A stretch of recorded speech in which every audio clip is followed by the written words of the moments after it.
Take a banknote out of your pocket and look at it. My friend, you are looking at a dark magic trick in paper form. Everything that they do, every corporation they create, every government that they vote for, they will own all that you own. They will own all your ability to earn money and to produce, and they will own it all. They will claim it all, and you will have nothing, but you will be still slaving. You have been convinced that it's sane, it's intelligent, it's reasonable to exchange everything of value, your time, your effort, your labor, your life force, your youth, to give your whole life over in exchange for bits of paper. The world owes $307 trillion. How is that even possible? Who does the world owe this debt to? Who is outside of the world? They have placed themselves in this place where right now they own the world.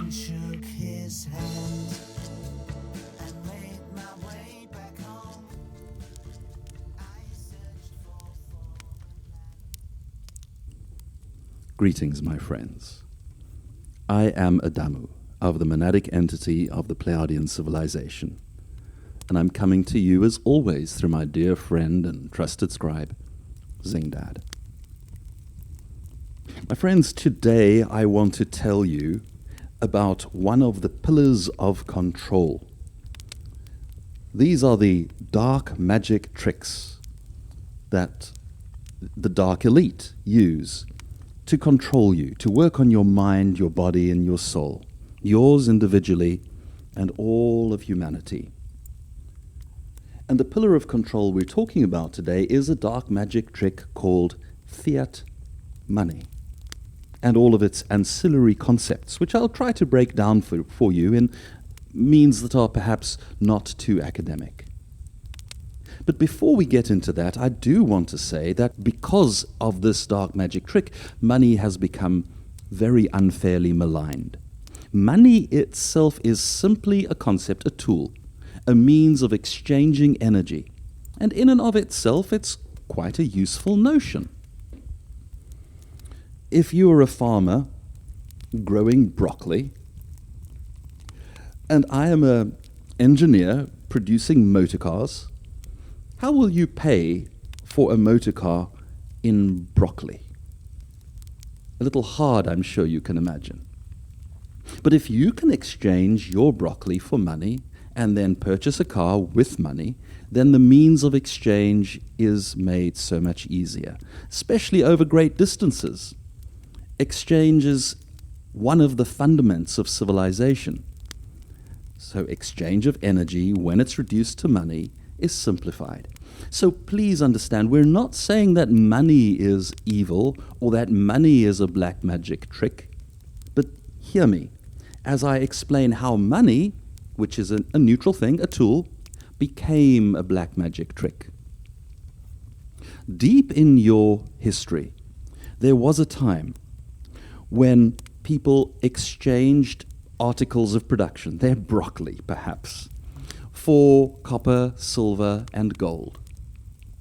Now, there are very good reasons why these metals are good carriers of wealth, and I'm not going to get into all of that detail now. But they're intelligent, useful carriers of wealth. And then a time came when a certain group of people who had gained access to, shall we call it, Babylonian money magic, which I suppose one would call money changing, exchanging bits of gold, silver, copper for pieces of paper, which they had put their little stamp and their signature upon, saying this piece of paper is worth a whole ounce of gold, I promise. And if you bring me this piece of paper, I'll give you an ounce of gold. This enabled individuals to not have to carry gold around, which has a risk of being stolen and getting lost, but instead to carry bits of paper which are easier to carry. So that's money changing. And that was the first of the dark magic tricks, teaching you collectively, your species, teaching you to value the bits of paper issued by money changers. And so slowly that idea propagated, and they learned to make more and more complicated, more and more intricate bits of paper. And today you have banknotes. Take a banknote out of your pocket and look at it. My friend, you are looking at a dark magic trick in paper form. Look at how beautiful and complex and official it looks. How hard it would be to falsify. And look at how you feel about this piece of paper. How would you feel about a whole stack of it? A whole big room full of it. My goodness, it's enough to make your heart beat faster. Because you have been convinced that it's sane, it's intelligent, it's reasonable to exchange everything of value, your time, your effort, your labor, your life force, your youth, to give your whole life over in exchange for bits of paper. That's how valuable it is. My goodness, what a magic trick that is. And then the trick was taken a step further. When gold backing was removed from these bits of paper and paper money became fiat, you almost didn't even notice. Nobody blinked. It just happened. They signed a piece of paper that allowed them to stop issuing their money on the basis of gold and just issue it. By creating a fiat economy, those who issue money were given vast power. Think about how it might be if you had that power. Think about if you could just print a little piece of paper and sign it, and then it's worth $100, $1,000. My goodness, why not $1 billion? Make it worth whatever you like because you have that power. You can issue money. You don't even have to sign a piece of paper. You can just type a number into your computer and you have $1 million in your bank account. You can transfer billions. You can buy nations. You can purchase politicians, whole military forces. You can buy the corporations of the world because you can just issue money. Well, my friends, there are such people who have that power. This is the underpinnings of the financial system of your world. Strange as it seems when we talk about it like this, to believe that there are people who issue money to governments. These are the people that issue trillions of dollars every year. And they're not just benevolently giving your government money. Your government owes them interest. Do you know that your country is vastly in debt? In fact, if we add it up across the whole world, the world's debt right now is $307 trillion.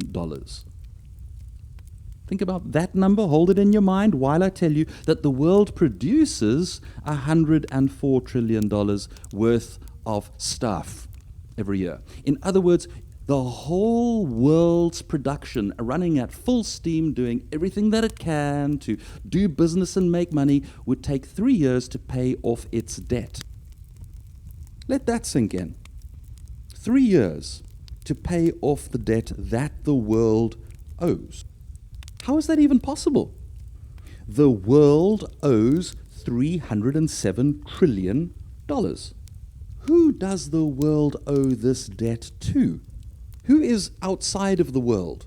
It's a very hard question to answer if you were to try and do an internet search or if you were trying to access that information through normal means, because the answer is hidden behind a layer of shells so that the ultimate owners of the debt are the dark elite. Through all their little tools of control and manipulations and their hidden obfuscations, they hide the fact that all the debt, eventually, is held by them. In other words, the whole world is paying them every year vast amounts of money to do what? To speak money into existence. Ah, yes, I will speak another 100 trillion into existence and then loan it to America, and they will owe me more. This is what these individuals are capable of. And this has been allowed through a complex set of magic tricks that they have played. Playing the long game, they have placed themselves in this place where right now they own the world. Financially, they own the world. So truly, we are in a situation where the dark elite system of control is busy swallowing the world whole. And that brings us to the next magic trick. It's called usury. Usury is a word that means claiming interest for debt. And when you understand usury, it's very intelligent black magic. It means that year after year you owe me more. And this is what the dark elite does. They loan money to your government, and at the end of the year the government pays them back and with interest. And if it fails to, then the debt just gets deeper and deeper. And this is the trick behind usury. Those that are in debt just get deeper and deeper in debt. It's a mathematical certainty that the usurist, the person who loans the money, over time will own everything. They will own all that you own. They will own all your ability to earn money and to produce, and they will own it all. They will claim it all, and you will have nothing, but you will be still slaving. It's a process that turns the world into slaves. That's what usury is, and it's a very clever black magic trick. There's one last magic trick I want to talk about. It's a little bit complicated, but bear with me. It's called the corporation. The corporation is a magic trick in all kinds of ways. The way I want to talk about right now is a thing called limited liability, which is a legal term, and it really means that the people that own the corporations, the shareholders, are not liable. They can't go to jail if the thing that they own breaks the law. Think about that. If you own a dog, and your dog bites your neighbor sues you.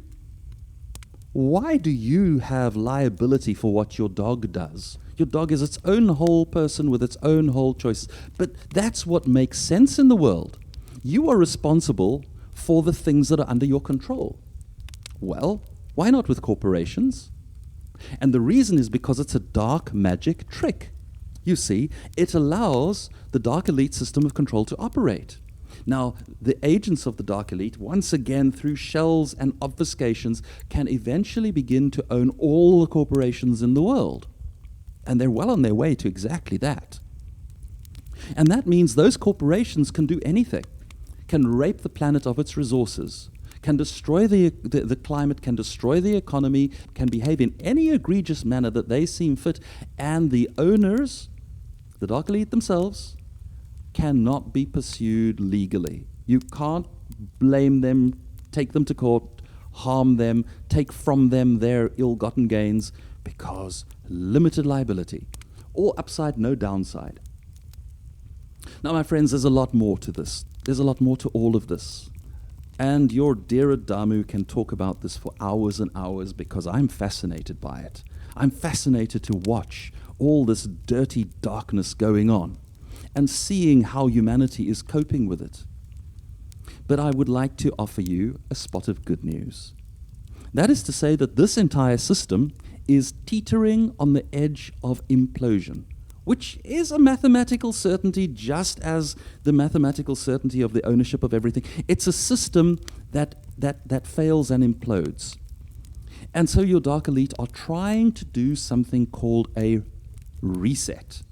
A great reset, in which they allow their system that they built, that has enriched them, to collapse in on its own footprint while they give you a new system in which you will own nothing and be happy and perhaps eat some bugs and live in a little 15-minute city and do just exactly as you're told and receive a universal basic income and be a good little boy or a good little girl and not do anything that they don't like before they cancel you. So, great reset. But the great reset is not going to happen because humanity is waking up. You are waking up. You, my friend, are the reason they will fail. Now, I have so much more to tell you. I want to tell you about the other pillars of control. I want to tell you about the other big players behind the scenes, the galactic players, the so-called extraterrestrials, the brothers and sisters of the stars. I want to tell you about the spiritual entities operating behind the scenes, and mostly I want to tell you about the dark elite themselves in detail. All of this coming in following episodes. Stay tuned. I am Adamu of the monadic entity of the Pleiadian civilization, and I love you all with the heart of oneness. Until next time, goodbye.